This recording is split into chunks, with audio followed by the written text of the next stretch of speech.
ఇదే కదా నీ కథ, ముగింపులేనిదై సదా సాగదా. ఇదే కదా నీ కథ, ముగింపులేనిదై సదా సాగదా.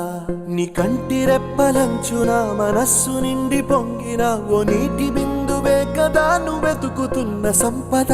ఒక్కొక్క జ్ఞాపకానికి 100 ఏళ్ల ఆయువుందిగా, ఇంకెన్ని ముందు వేచెనో అవన్నీ వెతుకుతూ పదా. మనుష్యులందు నీ కథ మహర్షిలాగా సాగదా. మనుష్యులందు నీ కథ మహర్షిలాగా సాగదా.